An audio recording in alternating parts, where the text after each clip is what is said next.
حضرت عمر سے روایت ہے کہ میں اور میرا ایک انصاری پڑوسی دونوں اطراف مدینہ کے ایک گاؤں بنی امیہ بن زید میں رہتے تھے، جو مدینے کے پورب کی طرف بلند گاؤں میں سے ہے۔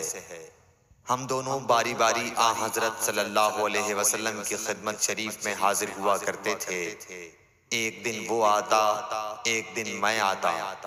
جس دن میں آتا اس دن کی وحی کی اور رسول اللہ صلی اللہ علیہ وسلم کی فرمودہ دیگر باتوں کی اس کو خبر دے دیتا تھا، اور جب وہ آتا تو وہ بھی اسی طرح کرتا۔ تو ایک دن وہ میرا انصاری ساتھی اپنی باری کے روز حاضر خدمت ہوا۔ جب واپس آیا تو اس نے میرا دروازہ بہت زور سے کھٹکھٹایا اور میرے بارے میں پوچھا، کیا عمر یہاں ہیں؟ میں گھبرا کر اس کے پاس آیا۔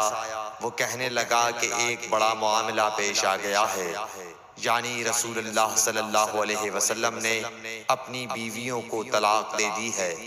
پھر میں اپنی بیٹی حفصہ کے پاس گیا، وہ رو رہی تھی۔ میں نے پوچھا، کیا تمہیں رسول اللہ صلی اللہ علیہ وسلم نے طلاق دے دی ہے؟ وہ کہنے لگی، میں نہیں جانتی۔ پھر میں نبی کی خدمت میں حاضر ہوا۔ میں نے کھڑے کھڑے کہا کہ آپ نے اپنی بیویوں کو طلاق دے دی ہے؟ آپ صلی اللہ علیہ وسلم نے فرمایا، نہیں، یہ افواہ غلط ہے۔ تب میں نے تعجب سے کہا، اللہ اکبر، اللہ بہت بڑا ہے۔